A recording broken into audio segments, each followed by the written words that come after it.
Última hora, y esto sí, es histórico. Estados Unidos aumenta recompensa a $50 millones por información que ayude al arresto de Nicolás Maduro. El mismo día que el gobierno del Líbano, por cierto, votó por unanimidad desarmar a Hezbollah.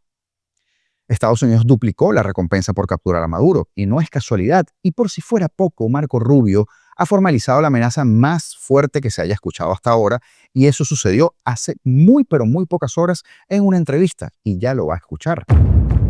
Cabello confirma el secuestro de 15 personas por plan terrorista para estallar una bomba en Plaza Venezuela. Vincula a Machado como jefa de la operación, mientras que en Caracas se activa toda una cacería de brujas.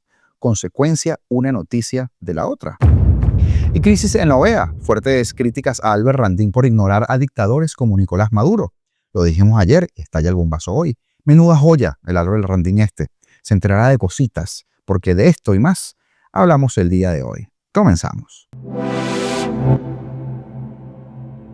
Osama Bin Laden, que tiró abajo las Torres Gemelas, que clavó otro avión al Pentágono, que fue acusado de planear, financiar y ordenar ataques militares contra civiles y militares estadounidenses en diferentes partes del mundo, imputado por el asesinato de ciudadanos estadounidenses, incluyendo a las víctimas de la embajada en África y de los ataques del 11 de septiembre de 2001, que se le acusó por atentados con bombas contra las embajadas de Estados Unidos en Kenia y Tanzania en 1998, que dejaron más de 200 muertos y miles de heridos, que fue procesado bajo los cargos relacionados con actos de terrorismo transnacional al ser líder y fundador de Al-Qaeda, una organización oficialmente designada como grupo terrorista internacional, al igual que el Cártel de los Soles y otras tantas cositas más.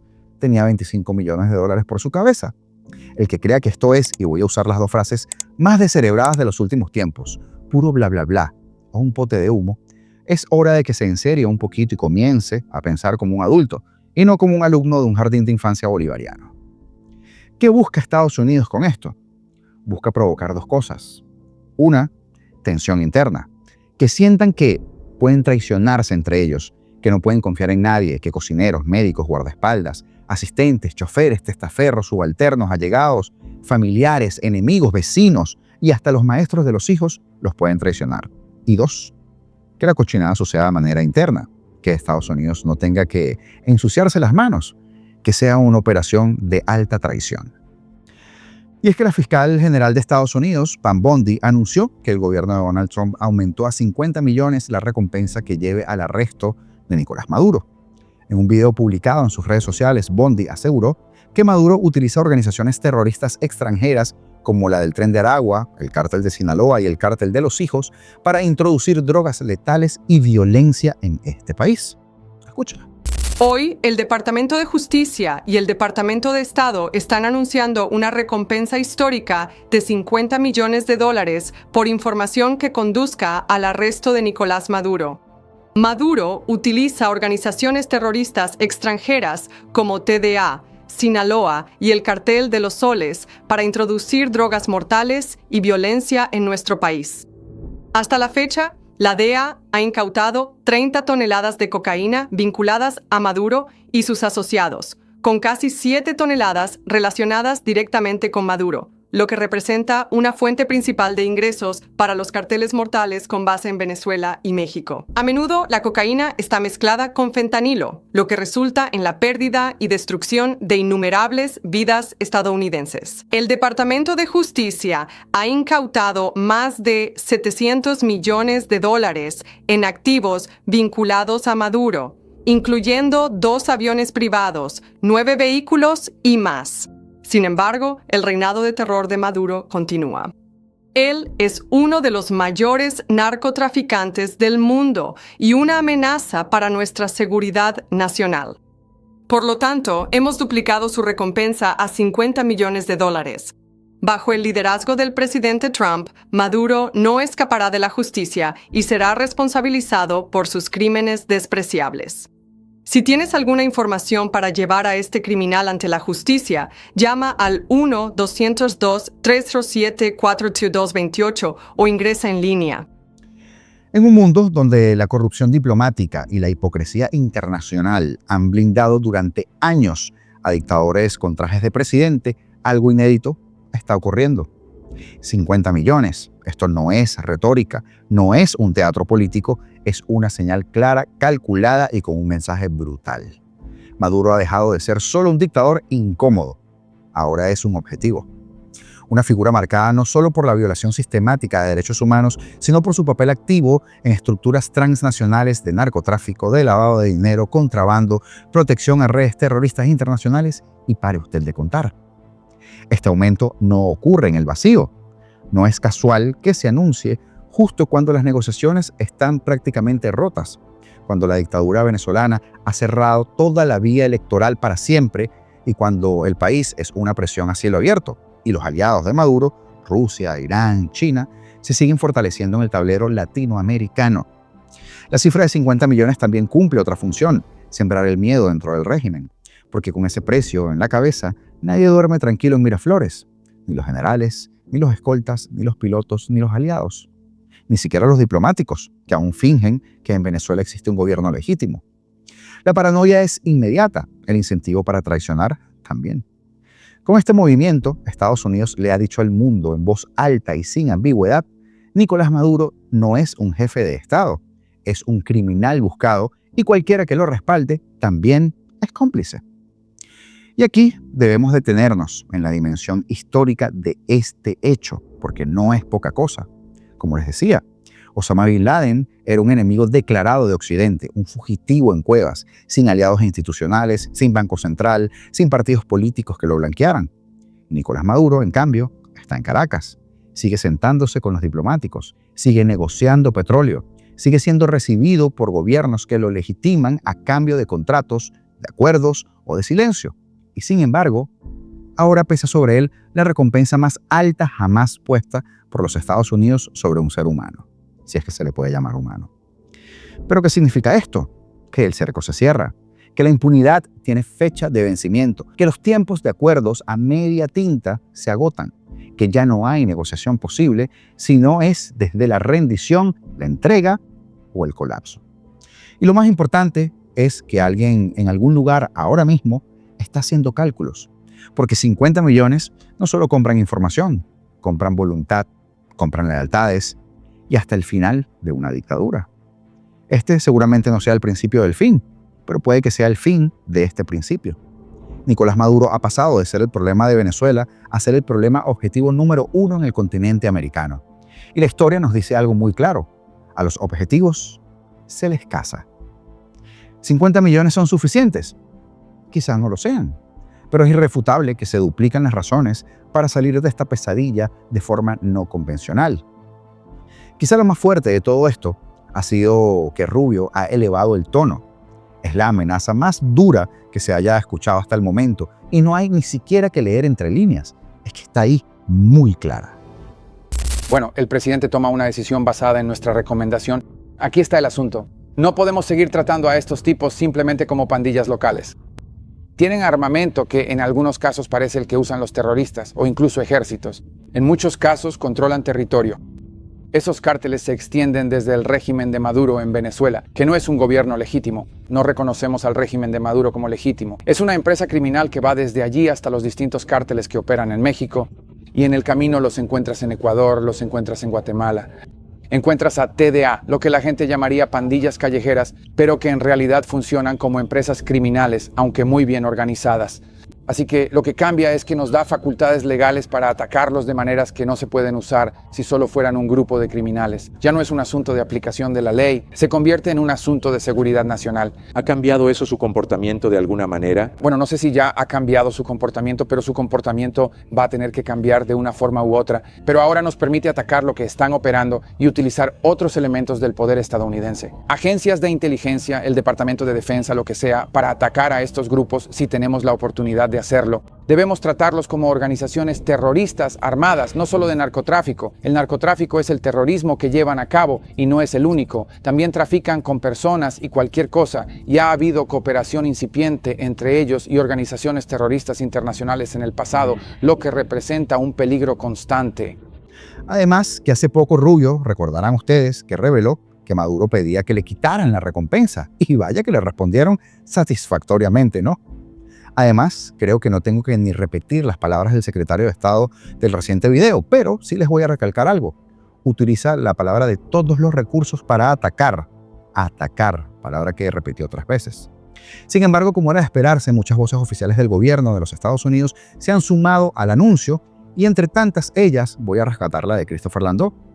Normalmente, cuando hay diferencias entre países, los representantes de ambos gobiernos pueden reunirse para intentar resolverlas. De esto se trata la diplomacia.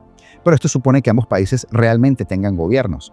Lamentablemente ese no es el caso de Venezuela, que ha sido secuestrada por una banda criminal. Por consiguiente, nuestras relaciones con Venezuela son fundamentalmente un asunto de aplicación de la ley y no diplomático. Hoy, el fiscal general anunció una recompensa de hasta $50 millones por información que conduzca al arresto de Nicolás Maduro, el líder del Cártel de los Soles, que ahora controla ese país. Esa es la recompensa más grande de nuestra historia y el doble de la ofrecida por Osama Bin Laden. Espero con interés la pronta restauración del gobierno constitucional en Venezuela, que rechazó abrumadoramente a Maduro y votó por Edmundo González y María Corina Machado el año pasado. Y para los que no sepan quién es Christopher Landau, no es el que reparte las bolsas Clap en el barrio José Félix Rivas de Petare, que por cierto, un abrazo para mi gente de allá que nos ve bastante, sino que es el segundo al mando para la diplomacia con Venezuela. Y ha sido contundente, ¿no? Una cosa más. A los militares que piden pal fresco en las alcabalas, que son los más inocentes, porque hay otros que directamente meten presa a la gente y la extorsionan, ahí tienen pal fresco de sus vidas. Y aunque no confío en ustedes, porque me dan mucho asco, ¿quién quita que me sorprendan? Mientras tanto, el otro terrorista, el narco, el ejecutor del terror, Diosdado Cabello, vinculó este jueves a María Corina Machado con planes para detonar explosivos en Plaza Venezuela y otros puntos de Caracas como en el metro. Menudo desequilibrado mental. Durante una rueda de prensa, el alumno aventajado del Diablo dijo que por estos hechos de terrorismo hay un total de 15 detenidos, uno de ellos colombiano, pero que está aprendido en su país.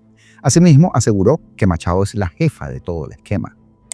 Hace un tiempo nos llegó la información desde Estados Unidos sobre que había que generar hechos de violencia en instalaciones militares y policiales en el metro, en sitios donde la gente se reúne contra personalidades de la revolución, dijo el narco Cabello, que seguramente copió las estupideces que dice la buena para nada de Indira Urbaneja esta. A continuación, mostró un video de un sujeto dejando un bolso con explosivos, en las inmediaciones de Plaza Venezuela. El ministro de los Polvos Blancos señaló que gracias a las acciones del SEBIN pudieron desactivarlos. Comentó que esto ocurrió al mediodía del pasado domingo. Miren las fotos. La cosa es un chiste de mal gusto, un montaje muy balurdo como todo lo que hacen, con tape de embalaje, de cajas de mudanza y todo a nivel de props, pero de props de una serie de bajo presupuesto. Nosotros nos activamos a seguir a esta persona. Después de que deja el bolso, llamamos a los equipos antiexplosivos del SEBIN y retiran el material. Adentro había un dispositivo con 6 explosivos, desactivado sin que le hicieran daño a nadie, agregó el traqueto. También dijo que el objetivo final era la conspiración y además afirmó que hay un detenido que está hablando, por lo que todavía no van a dar a conocer su identidad. De nueva cuenta, Cabello aseveró que la jefa de tal esquema es María Corina Machado, como siempre, la culpable de todos los males. Anotó que ella está declarando la guerra. Vean lo último que ha estado diciendo. Esto está clarito, repito. Cuando sea The New York Times que lo saque, ahí sí nos van a creer el mundo. Puntualizó. Pero qué casualidad que nombra el New York Times, donde, por cierto, él ha patrocinado uno que otro artículo. El narco también dio a entender que las denuncias del sector que lidera a María Corina hace un par de semanas sobre una ola de detenciones responden a estos hechos. Cuando salimos hace 15 días a detenerlos, comenzaron a chillar. Bueno, estos son los vínculos. ¿Para qué están en la clandestinidad? Para poder llevar a cabo estos hechos de violencia, manifestó el traqueto. Hace unos 10 o 15 días se estaban quejando de que habían detenido a gente de BP o de 20 Venezuela. Es el lloriqueo de quienes llaman a la violencia y esperan que nos quedemos con los brazos cruzados. Según Cabello, toda la conspiración ha sido comandada por María Corina, quien en las últimas semanas ha insistido en el carácter clandestino de su lucha. La jefa es esta, María Corina Machado, subalterna de estos, Estados Unidos, afirmó el narco, quien después lloriqueará también y se orinará de miedo, como ya lo hizo durante el golpe de Estado. Eso lo tengo por seguro. El sujeto recordó que desde hace 7 meses han venido denunciando una alianza criminal de sectores opositores que se ha convertido en una legión donde están involucradas bandas delictivas que hacían vida en Venezuela. Algunos miembros se han ido. Los han protegido en Colombia expresidentes como Uribe, Pastrana, Duque o Santos, reveló, luego de pasearse en todas sus alucinaciones. Pero mientras esto pasaba, casi simultáneamente había un movimiento en la sede de la Embajada de los Estados Unidos en Caracas. El rumor en redes era la posible búsqueda de María Corina, lo cual le agregaría a los fantoches del régimen un nuevo nivel desbloqueado de mitomanía y de trapo rojo. Y antes de continuar con la siguiente noticia, les tengo un pequeño juego. No vamos a tardar más de 10 segundos. Adivine usted cuál de estos personajes tiene un precio de 50 millones por su cabeza. Jugamos millonario. No hace falta que ponga las opciones. Ya usted sabe quién es. Así que la promoción acaba de refrescarse, ahora más jugosa que nunca. Y la promoción no reparte, acumula. Así que el que tenga la posibilidad, hágase un gran favor, y un gran favor a todos nosotros, y a la humanidad también, por supuesto. Y la gestión política y administrativa del secretario general de la OEA, Albert Rantin, ya merece fuertes críticas internas por su débil postura frente a la dictadura de Venezuela. La decisión de nombrar como su jefe de gabinete a un diplomático de Bahamas investigado por corrupción y la predisposición a gastar escasos fondos públicos en la remodelación de su oficina personal o sus oficinas es latente y ya lo habíamos advertido. Rantin llegó al cargo apoyado por el bloque del Caribe, la adhesión de Brasil, México y Colombia y la anuencia de los Estados Unidos. ¿Dije el bloque del Caribe o bloque surro? Estados Unidos, que a su paso dejó implícita su voluntad de lograr que la OEA se transforme en un organismo crítico de las dictaduras regionales y muy eficiente en el gasto de los millones de dólares que aporta la Casa Blanca, se sigue oponiendo a este señor. A 10 semanas de su asunción como secretario general, Rantin ya protagoniza una tensión permanente con los Estados Unidos, mientras que Brasil, México y Colombia han tomado una prudente distancia. Durante la asamblea de la OEA en Antigua, el subsecretario de Estado, Chris Landau, fijó la posición de la administración de Trump sobre el papel que debería asumir el foro regional respecto a Venezuela, tras el fraude electoral cometido por Nicolás Maduro contra la oposición. El año pasado, el mundo entero fue testigo de una elección robada descaradamente en Venezuela. La oposición no solo ganó abrumadoramente, sino que tenía las pruebas para demostrarlo, las actas. El régimen ni siquiera se molestó en disputar seriamente la validez de las actas o el fraude electoral. En respuesta a ese descarado fraude electoral, ¿qué ha hecho esta organización? Por lo que podemos ver, nada sustancial, describió Landau. En este contexto, Rantin asumió que Estados Unidos planteaba poner en primera fila a la OEA ante las sistemáticas violaciones a los derechos humanos cometidos por Maduro y se comprometió, como secretario general, a ejecutar una agenda regional que permitiera iniciar una transición democrática en Venezuela. Ese compromiso político, además, fue recibido con mucha expectativa por Argentina, Paraguay, Ecuador, Guatemala y El Salvador, que también exigen que Maduro termine con la represión ilegal y ya abra un proceso de transición institucional. Pero Rantin, adivinen qué, no cumplió con su palabra. La Comisión Interamericana de Derechos Humanos presentó ayer un informe oral ratificando que Maduro continúa con las violaciones a los derechos humanos en Venezuela y el secretario general eligió no escuchar en persona las sólidas denuncias de la CIDH, que describió la relatora Gloria Monique de Metz. Ratificando su peculiar mirada sobre el régimen caribeño, Rantin optó por faltar a la cita institucional. En su lugar, Sebastián Kaljevich, secretario para el fortalecimiento de la democracia, pronunció un discurso burocrático. En las delegaciones de Estados Unidos, Argentina, Paraguay, Canadá, Guatemala, Costa Rica y El Salvador, se cuestionó la ausencia de Rantin, a quien no se le conoce una crítica explícita a los dictadores Maduro, Díaz-Canel o Daniel Ortega. Qué raro, ¿verdad? La Secretaría General sigue muy de cerca otros temas relevantes de la agenda política y electoral de la región, pero se considera que estos son más adecuados para una diplomacia discreta, una forma que parece haberse perdido, pero que está siendo puesta en práctica por la nueva administración, sostuvo Rantin en un comunicado de prensa que se emitió para replicar a los cuestionamientos que recibe a diario. Pero no aclares que oscurece, Rantin. Se trató de un tenue gesto de defensa. La mayoría de los miembros de la OEA le han pedido al secretario general que multiplique sus apariciones públicas reclamando que Maduro desmantele su aparato de represión ilegal.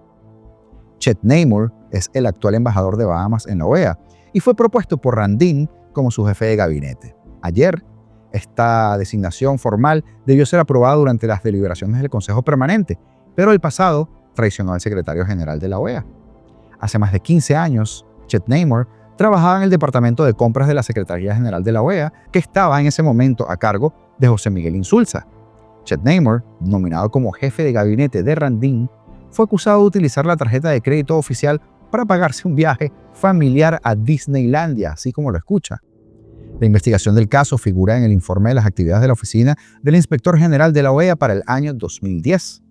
Chet Namor aceptó que sí, que había usado la tarjeta oficial de la OEA y al final del proceso de investigación pidió un favor personal, que su nombre y su apellido no figuraran en la investigación final. Le cumplieron. Como resultado de esta investigación, un funcionario renunció y el Departamento de Compras empezó a implementar controles internos que eran más estrictos a fin de atender las conclusiones de esta investigación. Pero en la OEA hay pocos secretos y Randin fue cuestionado por casi una docena de países por la nominación de Chet Namor, que ahora es embajador de Bahamas. Ayer, en la sede histórica de la OEA, antes de iniciar las deliberaciones del Consejo Permanente, hubo otra embestida para evitar que Chet Namor sea el jefe de gabinete del secretario general. Randin asumió que estaba en una posición de debilidad y aceptó suspender el tratamiento de la nominación de Chet Namor que estaba prevista para esa sesión del Consejo Permanente. Cuando se argumentó en contra de su candidato a jefe de gabinete, el secretario general nunca desmintió las acusaciones formales. Es como si le diera igual. Hasta anoche, Randin no tenía intenciones de soltar a Chet Namor. Randin tiene oficinas, por cierto, en la sede histórica de la OEA sobre la calle 17 en DC y un despacho asignado en un edificio moderno en la calle FI 19. Pese a los escasos fondos públicos, el secretario general ordenó que se remodelara su despacho en el edificio de la calle F y se remodelaran sus oficinas en la sede histórica, un gasto extraordinario cuando se caen los programas de la OEA por falta de financiación precisamente. Estados Unidos cortó sus aportes millonarios porque soslaya la función institucional de la OEA. La renovación de las distintas oficinas del edificio principal de la OEA, prevista desde hace mucho tiempo, llevan muchos años de retraso. Se consideró oportuno aprovechar el cambio de administración para llevar a cabo el mantenimiento necesario y al mismo tiempo optimizar los espacios de oficina en la histórica sede de la OEA, argumentaba Randin en un comunicado de prensa. Y completó. Mientras se realizan estos trabajos, parte del espacio de las oficinas existentes en el 8º piso del edificio de la Secretaría General, con ajustes mínimos para tal fin, se están utilizando efectivamente como espacios de oficinas provisionales para la OSG.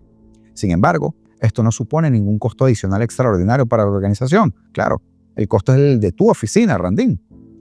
En su largo descargo, que apunta a enfrentar todas las críticas internas que recibe a diario, Randin no explicó por qué no estuvo cuando la CIDH condenó al régimen de Maduro y en qué criterio de ética pública se apoyó para nominar a Chet Namor. Menudo personajillo que clavaron en la OEA. Albert Randin, el caballo de Troya de la sinvergüenzura y el izquierdismo. Ahí está. Saludos especiales el día de hoy para Ever Gutiérrez, para Jessica Givirín, para Isis Ledesma y Robert Luque. Gracias totales. Es mucho lo que contribuyen con el equipo de Apolítico y con el periodismo independiente a través de los Super Thanks, así que no puedo agradecerles lo suficiente. Hoy cierro con un pase cortico y al pie. Primero, a suscribirse, porque la cosa comienza a moverse en la dirección favorable que todos queremos. Y lo siguiente es que hace 8 meses aquí hicimos un video explicando todo lo referente al cártel de los soles y no tiene desperdicio. Hace rato me lo vi completico y está más vigente que nunca. Si quieres adentrarte en las entrañas de esta organización criminal, ya sabes, haz clic en la pantalla que verás en tan solo 10 segundos o en el comentario que voy a dejar fijado. Libertad o nada, señores, porque seremos libres.